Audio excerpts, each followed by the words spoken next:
오늘 하나님께서 우리에게 주신 말씀은 잠언 4장 1절에서 9절까지의 말씀입니다.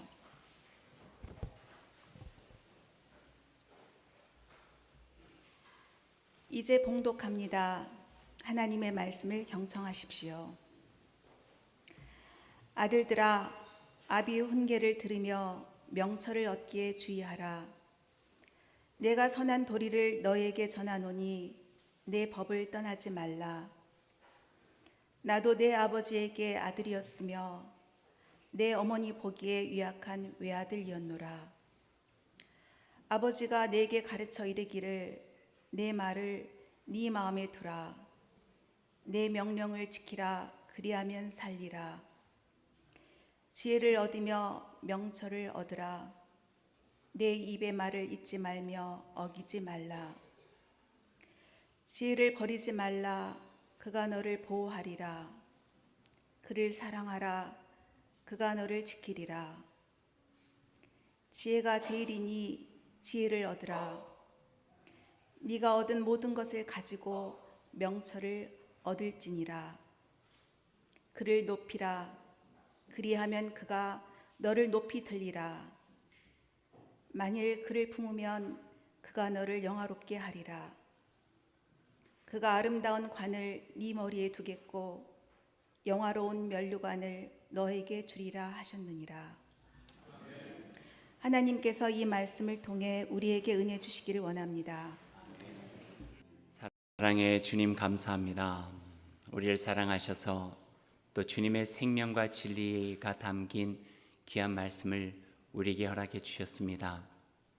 이제 저희들 주님 앞에 나아가 주님의 말씀을 듣겠습니다.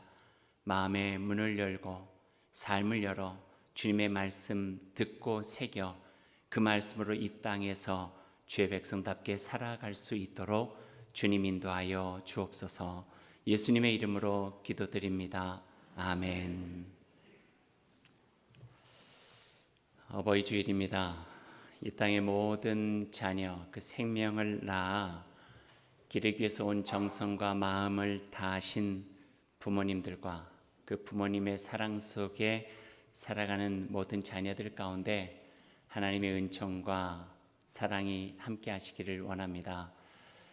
어버이 주일이 되면은 아주 오래전 기억인데 좀 즐겁게 생각나는 한 기억이 있어요. 제가 초등학교 다닐 때예요. 소석초등학교 다녔어요. 그때 예쁜 여학생이 한 명이 있었어요. 한선혜. 제가 지금 이름을 이야기하는 건가요? 같이 있고 싶은 마음 있잖아요, 어린 마음에. 그래서 바이올린 반에 들어갔어요. 좀 무리를 해서 연습용 떼 써가지고 들어갔죠. 그래서 바이올린에다가 그 도레미파 실라시도 이렇게 하는 그 얇은 테이프로 운지하는 데 붙여가지고 배웠어요. 몇 개월을 얼마나 열심히 배웠는지 몰라요. 기죽지 않으려고. 물론 지금은 다 잊어버렸어요. 그러다가 기회가 왔어요. 어버이날이 된 거예요. 어머니날. 요즘은 어버이라고 하는데 어머니날이 되었는데 그 바이올린 반에서 제 클래스에서 그 독주를 하게 한 거예요. 그 소녀는 저기에 있고 또 그 소녀는 앞에서 바이올린을 제가 했어요. 그때 제가 연주했던 노래가 어머님의 은혜라고 하는 노래였어요. 뒤에는 학부모들이 이렇게 쭉 있는 상태에서 긴장됐지만 즐겁게 했던 기억이 나요. 아마 요즘도 부르는지 모르겠어요. 높고 높은 하늘이라 이렇게 시작하는 노래인데 이 노래가요 원래 목사님이 만든 거예요. 윤춘병 목사님이 작사하시고 박지훈 목사님이 작곡하고 1, 2, 3절로 되어져 있는데 3절이 너무 종교적이라고 해서 빼버리고 1절, 2절만 음악책에 들어가서 아이들이 배워요. 하지만 모든 결론은 3절에 담겨져 있어요. 그 1, 2, 3절을 오늘 저와 여러분이 함께 불러보면서 어버이날을 생각했으면 좋겠습니다. 가사를 한번 생각하면서 같이 불러보죠.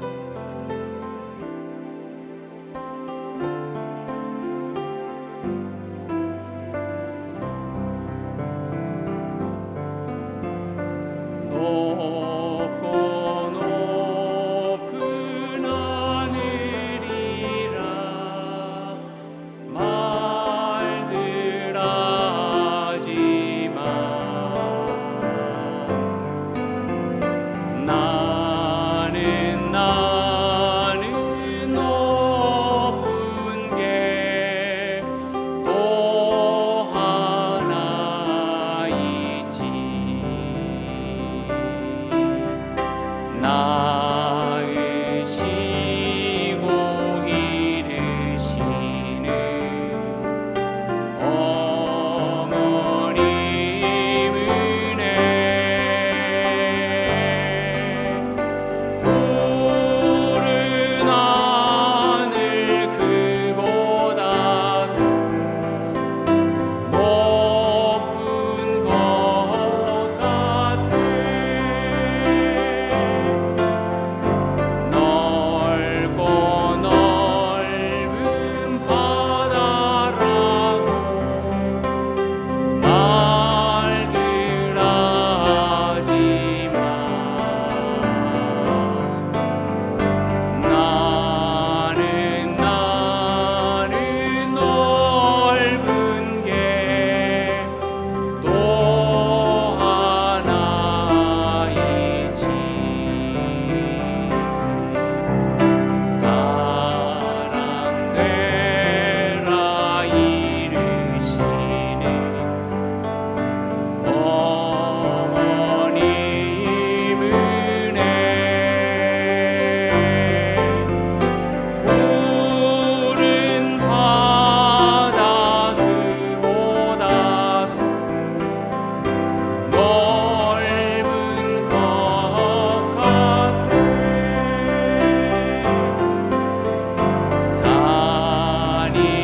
산이라도 바다라도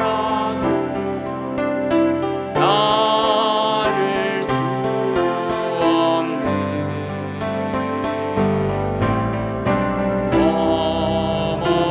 어머님의 그 사랑, 거룩한 사랑,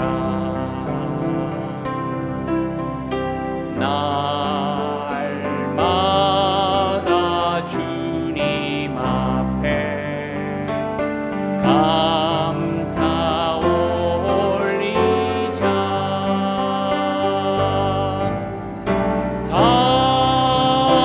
사랑의 어머님은 주시는 은혜는 어머님의 은혜. 어머니, 세상에서 가장 아름다운 이름 어머니. 지금 한 아이가 어머니를 애타게 찾고 있습니다. 어머니, 어머니, 나의 어머니.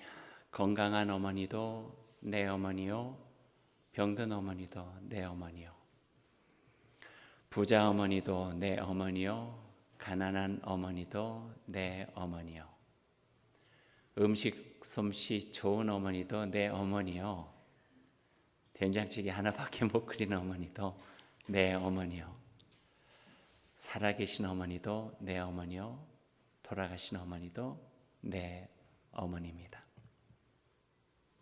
그냥 어머니는 어머니예요.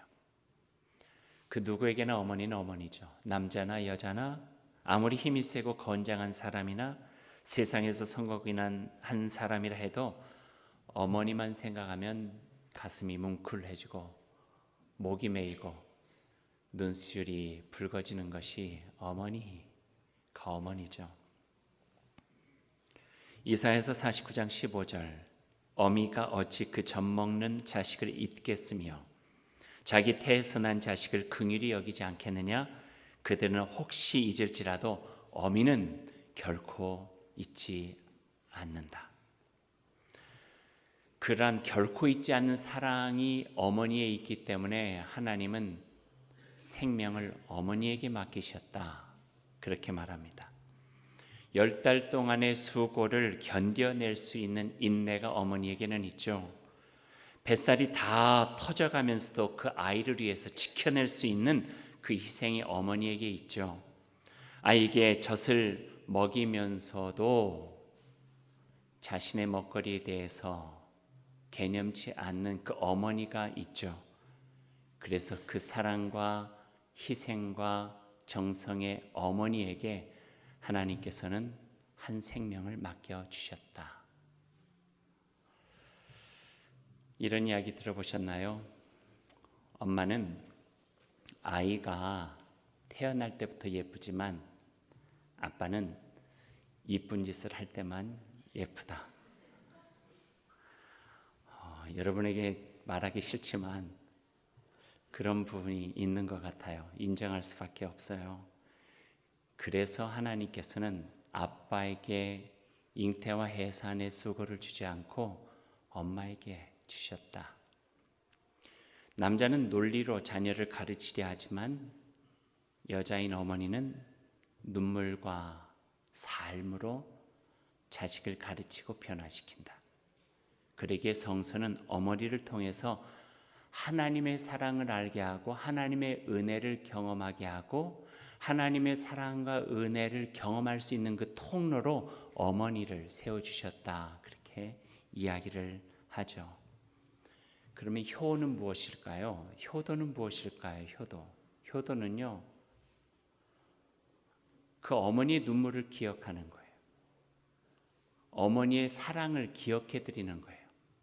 아무리 분주하고 내 중심적인 삶을 살아간다 할지라도 언제나 어디서나 내가 나된 것이 아니라 그 어머니의 사랑과 눈물과 그 기도가 내 안에 있었다고 하는 것을 잊지 않고 기억하는 것, 기억해 드리는 것, 기억하며 살아가는 것, 그것이 바로 효도죠. 찬송가 275장 나 집에 돌아갑니다. 어머니 기도 못 잊어. 새 사람 되어 살려고 나 집에 돌아갑니다. 메마른 들과 험한 산 갈 바를 몰라 헤매며 영 죽게 된 지경에서 어머니 기도 못 잊어. 나 집에 돌아갑니다. 어머니 기도 못 잊어. 새 사람 되어 살려고 나 집에 돌아갑니다. 그 어머니는 하나님께로 이끌어가는 사랑의 문이시다. 그 소리는 고백할 수밖에 없습니다. 그러면 아버지는 누굴까요? 아버지는 어떤 존재인가요? 성경은 아버지를 결코 무시하지 않습니다. 어머니를 존중하는 것만큼 아버지에 대해서도 그 역할을 존중하고 있는 모습들이 있어요. 아버지를 존엄하게 여기면서 그분을 통해서 그 자녀들이 받을 수 있는 유익함이 있다는 그 진리의 말씀을 성경을 통해서도 보여주고 계시죠. 어머니가 사랑, 눈물, 정성, 헌신의 상징이라면 아버지는 하나님의 말씀을 자녀들에게 가르쳐 지키게 하고 신앙의 중심을 세워가는 그 역할을 아버지에게 주셨다고 성경은 표현하고 있어요. 잠언 4장 오늘 본문의 말씀을 보면은 조금 더 구체적으로 이야기하고 있죠. 아들들아, 아비의 훈계를 들으며 명철을 얻기에 주의하라. 내가 선한 도리를 너희에게 전하노니 내 법을 떠나지 말라. 아버지가 내게 가르쳐 이르기를 내 말을 네 마음에 두라. 내 명령을 지키라. 그리하면 살리라. 지혜를 얻으며 명철을 얻으라. 내 입의 말을 잊지 말며 어기지 말라. 그렇게 말씀하고 계세요. 아버지를 통해서 하나님의 법도와 하나님의 규례와 하나님의 말씀에 합당하게 살아가는 삶의 모습을 배우고 그렇게 살아가게 된다 하는 말씀을 가르쳐주고 계세요. 살아가는 지혜와 인생에서 배워야 될 법과 질서, 하나님을 아는 신앙교육은 아버지가 담당해야 되는 주된 역할이었다고 오늘 성경 말씀 우리에게 가르쳐주고 계시죠. 동의가 될지는 모르겠지만 또 시대적으로 우리들이 좀 많이 변화가 되어졌지만 성경이 이렇게 주장하고 역할을 나눈 데는 어떤 그 밑에 있는 의미가 전제가 있어요. 엄마는 사랑과 눈물과 희생적인 헌신으로 그 보살피는 데 적화되어져 있기 때문에 어떤 것을 뜨끔하게 뭐 하기가 어렵다. 아무리 힘들어하는 자녀들도 안는 것에 어머니가 더 잘한다. 하지만 아버지는 살아가는 이치와 지혜, 신앙의 본질을 가르쳐 그 중심을 세워주는 역할이 아빠에게 더 적합하다라고 하는 전제가 성서적 전제가 있어요. 그래서 자녀가 부모를 닮는다고 하는데 대개요, 품성은 어머니를 닮고 살아가는 방식과 태도는 아버지를 닮는 것이 보편적인 모습이라고 이야기를 하기로 하죠.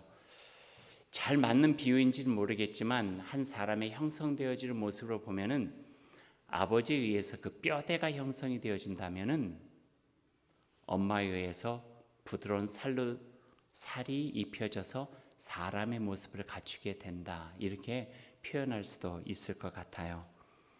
그래서 아버지의 사명도 엄마의 역할 못지않게 중요하다는 거예요. 특별히 살아가는 방식과 태도는 아버지를 닮아갈 수밖에 없기에 내 삶의 발자국들을 늘 성찰하며 그것을 담고 배워올 자녀들 앞에서 자기를 늘 돌봐야 되는 역할과 책임이 바로 아버지인 우리 자신들에게 있다고 하는 것도 성경은 가르쳐 주고 있어요. 어머니에게 생명을 주신, 사랑을 주신 것에 대해서 감사하는 게 자녀의 도리라면 나의 살아가는 삶의 지혜와 태도와 방식, 그 방식을 가르쳐준 아버지에게 감사할 수 있는 자녀로 되어지는 것도 오늘 이 말씀을 통해서 우리에게 가르쳐주고 계시죠. 4절 말씀에 이렇게 적혀 있습니다. 아버지가 내게 가르쳐 이르기를 내 말을 네 마음에 두라, 내 명령을 지키라, 그리하면 살리라 하고 5절부터 9절 말씀까지 가장 많이 등장하고 있는 한 단어에 집중을 하게 해요. 그 단어는 바로 지혜예요. 오늘 성경 말씀 한번 보시겠어요? 8절 말씀 보세요. 어떻게 시작합니까? 그를 높이라, 그리하면 그가 너를 높이리라. 만일 그를 품으면 그가 너를 영화롭게 하리라. 그가 아름다운 관을 네 머리에 두겠고 영화로운 면류관을 네게 주리라 하셨느니라. 여기서 그는 누굴까요? 지혜예요. 지혜. 그를 높이면 그 지혜가 우리를 높여주신대요. 만약에 그 지혜를 품으면 그 지혜가 너를 영화롭게 만들어 준다 하는 거예요. 그 지혜가 우리에게 아름다운 관을 쓸 수 있도록 하고 특별히 하나님을 아는 지혜를 통하여 영광스러운 면류관을 가지고 살아가는 이로 세워주겠다 약속해 주세요. 그 지혜를 아버지를 통하여서 자녀들이 배워가야 된다라고 이 성경은 우리에게 말씀해 주고 계신 거죠. 오늘 말씀을 바탕으로 해서 여기 계신 아버지들께 3가지 권면을 드릴 수 있을 것 같아요. 첫 번째 권면은요, 말씀을 가르치는 아버지가 되라는 거예요. 성경을 가르치는 아버지가 되라는 거예요. 아이들과의 대화 속에 성경 말씀, 신앙생활, 그 삶을 통해서 하나님의 뜻이, 하나님의 나라가 얼마나 성취되고 세워지는가에 대한 진리에 대한 이야기들 나눌 수 있는 아버지가 되라 하는 거죠. 그러기 위해서는 진리와 하나님의 말씀에 좀 더 관심을 가지고 그 말씀 속에 아버지 된 삶의 토대를 두는 것 중요하다 가르쳐주고 있어요. 두 번째는요, 기도해 주는 아버지예요. 어머니 눈물의 기도는 물론이고 아버지의 기도는 특별히 자녀들에게 있어서 특별한 때에 졸업을 한다든지 입학을 한다든지 먼 데를 떠난다든지 군에 입대를 한다든지 외국에 나간다든지 수학여행을 간다든지 그런 때에 아버지가 어깨에다 손을 올리고 또는 머리에다 손을 올리고 엄마와 함께 아이에게 기도해 주는 아버지가 되라는 거예요. 어머니의 기도는 마음을 따뜻하게 하고 그 사랑으로 누릴 수 있도록 힘이 되어주지만 아버지의 기도는 다시 한번 용기를 내고 살아갈 수 있도록 힘이 되어준다 하는 말씀이죠. 기도해 주는 아버지가 되라 두 번째예요. 마지막 세 번째는요, 자녀들의 마음에 두고두고 기억할 만한 지혜의 삶을 보여주라는 거예요. 경험의 공유예요. 아버지를 생각하고 아버지와 함께 했던 것들을 생각하면은 거기에서 자기의 삶의 지혜와 올바른 삶의 태도를 배우고 경험할 수 있는 그 기억들을 자녀들에게 주라 하는 것이 세 번째 권면이에요. 좀 쑥스럽긴 하지만 제 이야기를 하나 같이 나눌게요. 저희 아이들이 어렸을 때예요. 큰애가 한 4, 5살 정도 됐을 것 같아요. 그때 캐나다에서 살고 있었는데 어느 날 아들하고 저하고만 마트를 갔어요. 뭐 살 게 있어가지고 그냥 가는데 아이가 같이 간다고 하니까 아이를 데리고 갔죠. 그래서 마트에서 살 것을 사고 장을 보고 집에 돌아왔는데 아이 방에 들어갔더니 평소에 못 봤던 것을 가지고 이렇게 놀고 있는 걸 봤어요. 유리구슬이에요. 유리구슬. 구슬치기 같은 거 하는 유리구슬 놓고 놀고 있는 거예요. 그래서 아이에게 너 이거 어디서 나니? 내가 못 보던 건데 했더니 뭐뭐뭐뭐 하면서 아빠한테 이거 가져도 되냐고 물어보려다가 아빠가 멀리 있어서 그냥 주머니에다 넣고 가져왔다는 거예요. 좀 그렇더라고요. 아직 그 사리 판단을 하기에 어린 나이긴 하지만 어떻게 할까 생각하다가 그래 그거 가지고 아빠랑 가자 해서 그 물건 사러 갔던 마트를 갔어요. 마트를 가서 거기 주인에게 우리 아이가 이것을 가져왔다고 내가 멀리서 물어보지도 않고 그냥 가져왔는데 이거 다시 돌려드린다고 그랬더니 우리를 보더니 잘 받았어요. 그리고 아이에게 그 구슬 어디 있어서? 그랬더니 저기 있대요. 그래서 같이 가. 그래서 저쪽까지 갔어요. 그리고 네가 원하는 구슬 하나 골라. 그랬더니 거기서 이렇게 보더니 그 전에 골랐던 표정과 마음하고는 달랐겠죠. 신나게 이거저거 비교하더니 하나를 구슬거미를 탁 집었어요. 그래서 가자. 그리고 돈을 계산하고 집으로 와서 동생과 같이 놀아 하고 놀았어요. 그리고 시간이 한참 지났어요. 이게 어마어마한 경험은 아니에요. 그렇잖아요. 근데 언젠가 아들이 저에게 그때가 기억이 난대요. 그리고 참 자기에게 소중한 기억이 있대요. 아빠와 함께 했던. 그리고 고맙대요. 많은 이야기를 하지 않았지만 그 한 번의 기억들이 아이에게 굉장히 좋았던 것 같아요. 뭐 엄청난 것은 아니겠죠. 하지만 그 사소하게 보이는 그 기억 하나가 우리 아이가 저에게 나중에 나도 우리 아들이 이런 일이 있으면 그렇게 하겠다고 그러는 거예요. 되게 내가 좋은 아빠가 된 것 같은 마음이 들었어요. 자녀들과 경험을 공유하는데 그 경험이 자녀에게 지혜를 얻게 하고 좋은 경험을 하고 아버지를 소중한 사람으로 어머니를 소중한 사람으로 그 삶의 자리에서 기억해낼 수 있도록 하는 것은 참 소중해요. 오늘 제가 이 이야기만 해서 그렇죠. 제가 뼈 아프게 경험했던 잘못한 것들도 많이 있어요. 그 이야기는 제가 안 하죠. 왜 해요? 좋은 이야기만 하고 싶죠. 작은 일이지만 작은 일이 아니에요. 왜냐하면 그 작은 일이 생각을 형성시키고 태도를 형성시키고 하나님을 알게 하고 그 가정의 신앙의 뿌리를 내리게 하는 소중한 기억들이 된다는 거예요. 마치 그것이 모자이크처럼 이쪽에서 저쪽에서 구석구석에서 해서 한 사람을 형성시켜 간다는 거예요. 그래서 오늘 성경 말씀은 아들들아 딸들아 하면서 그 아비들에게 또는 여기에 감춰져 있지만 어미들에게 이야기하는 거예요. 지혜롭게 살 수 있도록 최선을 다하라는 거예요. 내가 먼저 그 지혜에 거하고 그 지혜로 살아갈 때 그 삶을 보고 우리의 자녀들이 한 걸음 한 걸음 하나님의 복된 자로 자라가고 그 모습을 통해서 부모에게 큰 기쁨이 될 것이라고 하는 말씀을 들려주고 계시는 거죠. 그러면 이제 오늘 어버이 주일이니까요. 효에 대한 이야기를 해보죠. 효도는 무엇일까요? 아마 정리할 수 있는 이야기들은 수만 가지일 거예요. 간단하게는요. 명절에 찾아뵙는 것, 어버이날에 카네이션을 달아드리고 좋은 선물을 정성껏 드리는 것.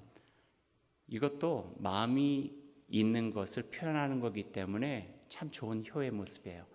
하지만 그보다 더 근본적인 것, 일시적인 것 말고 그 마음에 깊게 부모의 마음속에 기쁨을 드릴 수 있는 효는 무엇일까 하는 거예요.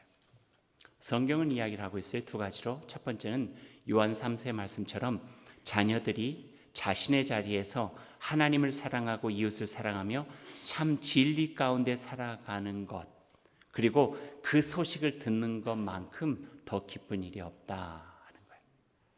생각해 보세요. 우리 아이에 대한 이야기 들었어요. 참 보니까 하나님을 사랑하고 이웃을 향한 소중한 마음이 있고 그 마음에 있는 믿음의 가치를 가지고 참 성실하고 진실하고 신실하게 살아가. 이 이야기를 듣는 부모의 마음은요, 얼마나 기쁠까요? 제가 만약에 들었다면 제 인생이 헛되지 않을 것 같아요. 내가 그냥 헛되게 산 것은 아니구나. 내가 참 잘 살았구나. 이런 마음을 가질 것 같아요. 이게 효라는 거예요. 이게 효라는 거예요. 그러니까 부모는 부모대로 자녀를 그런 이야기를 들을 수 있는 자녀로 최선을 다해야 되고, 자녀는 자녀대로 우리의 부모가, 사랑하는 부모가, 존경하는 부모가 그 이야기를 나를 통해서 들을 수 있도록 최선을 다하는 삶, 그것이 바로 가장 소중한 효라 성경 가르쳐주고 있어요. 또 하나가 있다면 조금 전에 드린 말씀처럼 자녀들의 마음속에 부모가 좋은 모습으로 기억되고 있다고 하는 것이 효예요. 아버지 감사해요. 어머니 감사해요. 생각해 보니까 제가 잊고 살았는데 아버지 어머니 계시지 않았더라면 제가 이렇게 살기 참 어려웠을 거예요. 부모가 인정받고 기억된다는 거, 이게 효예요. 이게 효. 자녀된 우리로 정말 그 마음이 있다면요, 부모에게 표현하세요. 말씀하세요. 말 안 하잖아요. 그럼 귀신도 몰라요. 말씀하세요. 고맙다는 말씀도 하세요. 그 한마디가 가진 병을 낫게 하고 피로를 치유하고 회복시키며 그의 삶을 보람된 인생으로 마무리할 수 있는 좋은 선물이 되어진다는 말씀이에요. 효는 다른 것 없죠. 바로 성경에서 말하고 있는 두 가지예요. 어머니의 눈물과 정성과 사랑받음 기억하는 것, 아버지의 성실한 삶의 모습과 가르침을 기억하는 것, 어머니가 평생 보여준 사랑과 희생의 눈물 가운씩 기억하며 표현하는 것, 아버지가 살아온 최선의 삶을 기억하고 아버지에게 그 마음을 드리는 것, 이게 바로 우리가 살아가면서 같이 나눌 수 있고 드릴 수 있는 효라고 가르쳐주고 계시네요. 오래전에 내려오는 이야기 하나 해드리죠.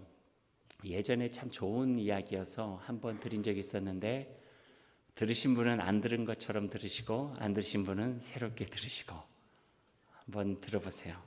조선시대에 있었던 일이에요. 지혜로운 임금 중에 효종이라고 하는 분이 계셨어요. 가끔 백성들의 삶을 살피기 위해서 민정시찰이라고 하나요? 그래서 이렇게 거리에 나가봤는데, 하루는 어떤 마을을 가게 되었어요.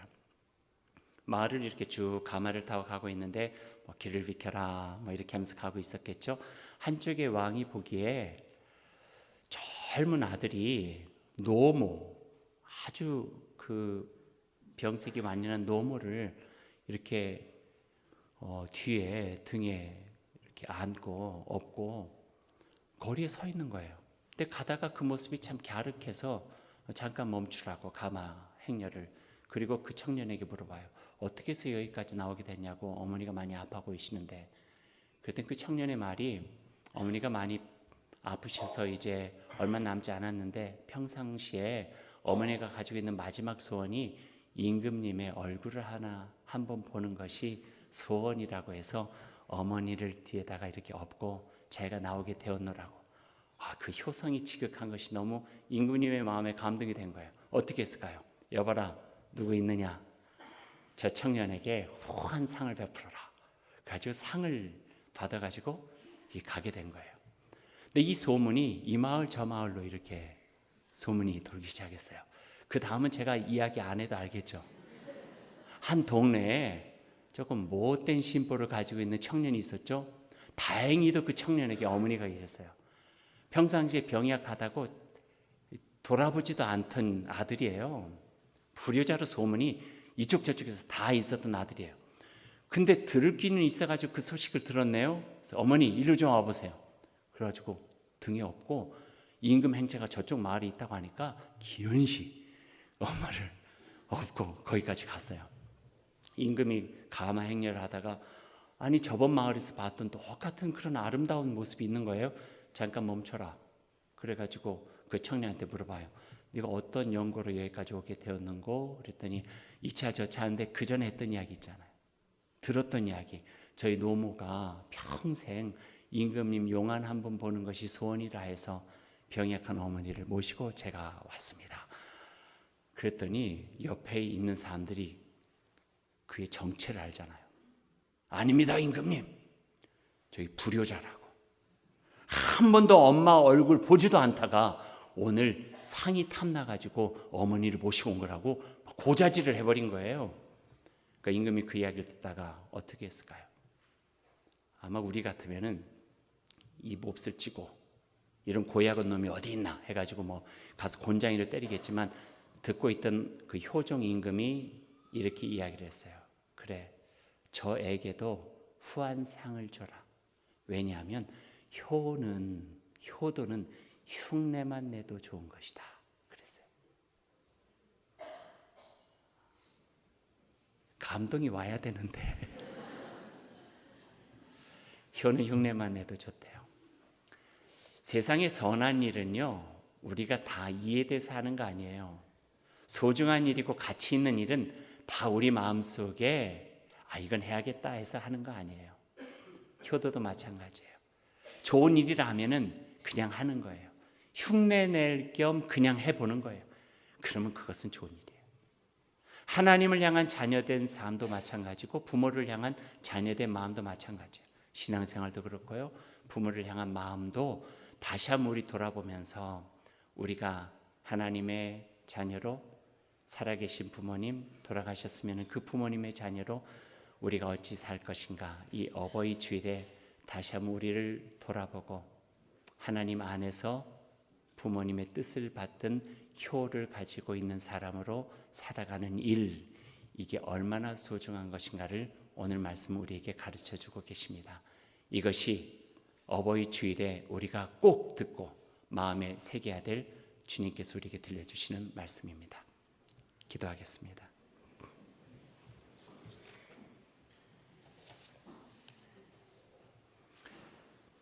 부모님을 섬기는 일 참 소중하고 귀한 일입니다.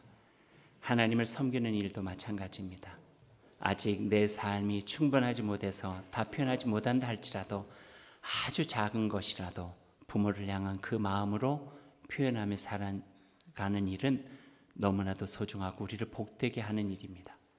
내 자신의 믿음이 적어 기쁜 마음을 하지 못한다 할지라도 선한 일, 진실된 일이 있으면 흉내라도 내면서 성실하게 살다 보면은 우리의 삶은 부모에게 우리의 마음을 드리고 살아가는 효성 깊은 자녀로, 또 하나님 앞에서 참된 믿음과 복음과 진리의 삶을 살아가는 하나님의 자녀로 살아갈 수 있게 됩니다. 하나님, 그 마음을 오늘 이 어버이 주일에 우리 마음속에 깨닫고 살아갈 수 있도록 인도하여 주옵소서.